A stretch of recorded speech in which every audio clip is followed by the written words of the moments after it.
నమస్తే, నేను Roja. Welcome to special debate. ధైర్యం ఉంటే చర్చలకు రండి, మా వాళ్లను విడుదల చేయండి, అప్పుడే మీ వాళ్లను రిలీజ్ చేస్తాం. ఆలస్యం చేశారో అంతే సంగతులు, భారీ మూల్యం చెల్లించుకోవాల్సిందే. బలూచ్ లిబరేషన్ ఆర్మీ హెచ్చరికలివి. పాకిస్తాన్ గుండెల్లో బలూచ్ బాంబు దడ పుట్టిస్తోంది. బిఎల్ఏ తీరుతో ఉక్కిరిబిక్కిరవుతున్నారు ఆ దేశ సైనికులు. 17 మంది పాకిస్తాన్ సైనికులను నిర్బంధించినట్టు బలూచ్ లిబరేషన్ ఆర్మీ ప్రకటించింది. అయితే అందులో 10 మందిని విడుదల చేశారు. మిగిలిన 7గురిని రిలీజ్ చేయడానికి షరతులు విధించారు బిఎల్ఏ లీడర్లు. ఖైదీల మార్పిడి ఒప్పందాన్ని వారంలోగా చేసుకోవాలని డిమాండ్ చేశారు.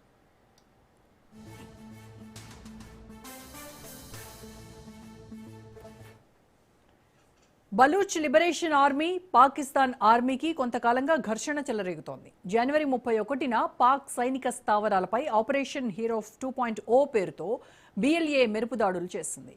వారం రోజుల పాటు ఇరువైపులా కాల్పులు జరిగాయి. అయితే తమకు చిక్కిన పాక్ సైనికులపై బిఎల్ఏ మీడియా వింగ్ హక్కాయ్ అధికార ప్రతినిధి జియంద్ బలూచ్ కీలక ప్రకటన చేశారు.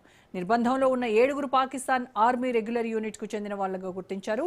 వాళ్లపై బలూచ్ జాతీయ కోర్టులో విచారణ జరుపుతామన్నారు.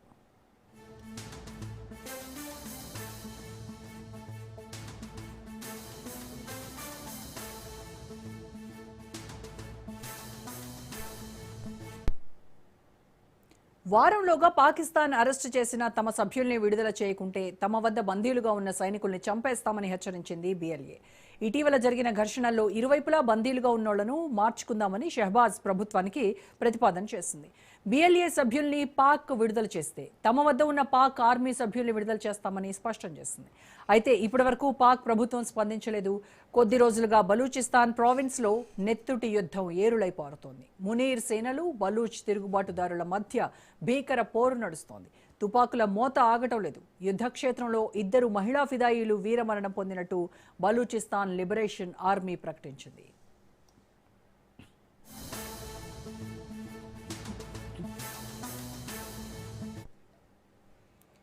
బలూచిస్తాన్ పాకిస్తాన్లో భౌగోళికంగా అతిపెద్ద రాష్ట్రం. దేశ విస్తీర్ణంలో 46% భూభాగాన్ని కలిగిన ప్రాంతం. అయితే కొద్ది రోజులుగా అక్కడ అనేక ఆందోళనలు జరుగుతూనే ఉన్నాయి.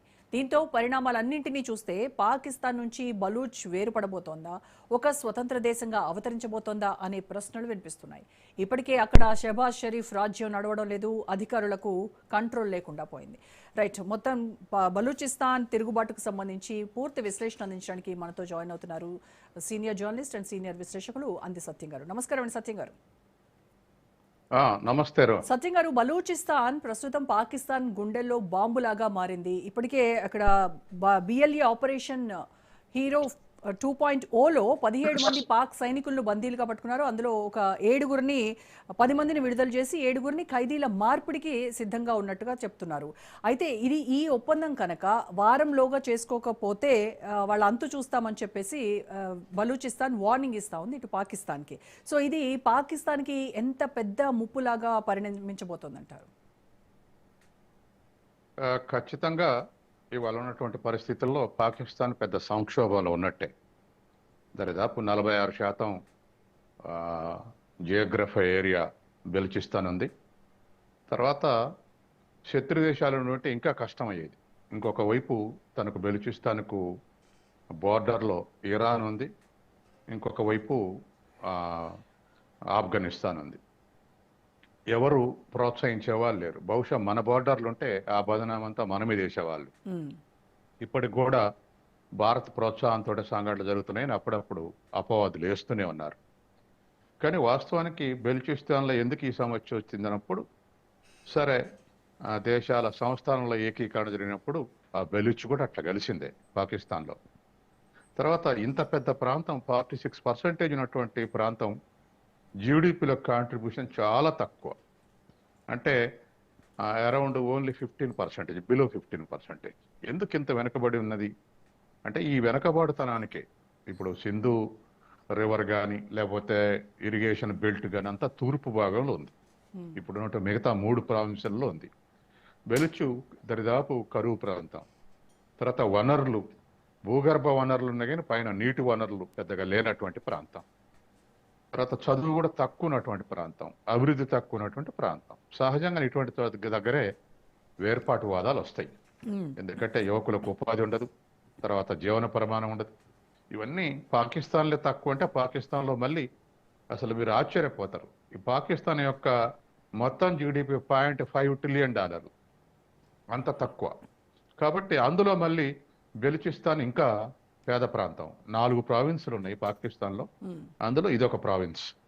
అంత వెనుకబడిన ప్రాంతంలో ఇటువంటి వేర్పాటువాదం పుట్టుకొచ్చింది. ఇవాళ దానికి పరిష్కారం ముందు అభివృద్ధి చేసే స్థితిలో పాకిస్తాన్ లేదు. తనకున్నటువంటి ఆయుధాలు దిగుమతి చేసుకొని చేసే అప్పుల కిందనే మాకు బెలుచిస్తాన్ వనరులు గట్టపెట్టమని ట్రంప్ అడుగుతున్నాడు. ఆ దుస్థితిలో పాకిస్తాన్ ఉంది. ఈ పరిస్థితుల్లో బెలుచిస్తాన్ నుంచి తిరుగుబాట్లు మొదలైన ఇది ఇప్పుడు ఇంకా మాక్సిమం సైజుకు ఎక్స్టెన్స్ అవుతూ వచ్చింది. మన జనవరి 30 నాడు జరిగిన సంఘటనలో కొత్త విషయం అంటే మహిళలు కూడా సూసైడ్ స్క్వాడ్గా తయారయ్యారు. 2 మహిళలు సూసైడ్ బాంబర్స్ తోటే దరిదాపు ఒక 17 మంది మిలిటరీ చనిపోయారు, పాకిస్తాన్ మిలిటరీ. తర్వాత అనేక స్థావరాల మీద దాడి చేశారు ఇటువంటి సూసైడ్ స్క్వాడ్స్ తోటి.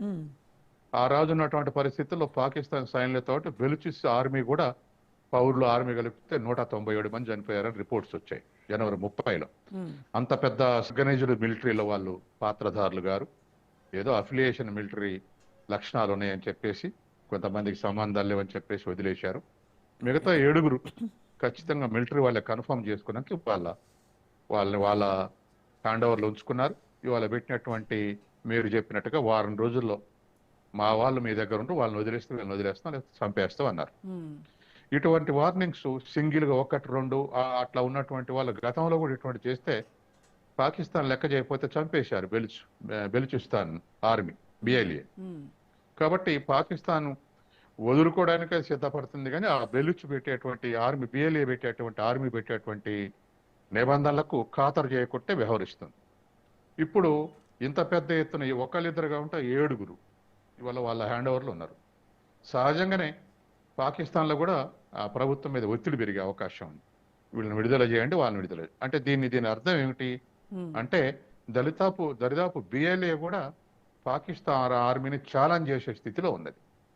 తర్వాత మోడర్న్ మిషన్ గన్స్ కూడా మా మిలిటరీ దగ్గర లేని గన్స్ వాళ్ళ దగ్గర ఉన్నాయి, బెలుచ్ ఆర్మీ దగ్గర. ఇవి చాలా సపోర్టివ్గానే వెల్ ప్లాన్డ్ తోటి ఇటువంటి సప్లై చేస్తారు బిఎల్ఏకి అని చెప్పేసి ఒక ఆరోపణలు కూడా చేస్తున్నారు. కాబట్టి ఇవాళ ప్యారలల్ గవర్నమెంట్ని ఇవాళ బిఎల్ఏ ప్యారలల్ గవర్నమెంట్ నడుపుతుంది బెలుచిస్తాన్లో. పాకిస్తాన్కు ఒక ప్యారలల్ గవర్నమెంట్ అనుకోవచ్చు బెలుచిలో.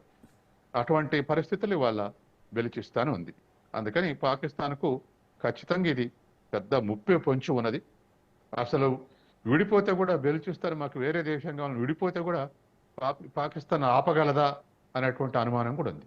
అంత వెల్ ఆర్గనైజ్డ్ ఫోర్స్ గా ఇవాళ బిఎల్ఏ తయారై ఉన్నది. కాబట్టి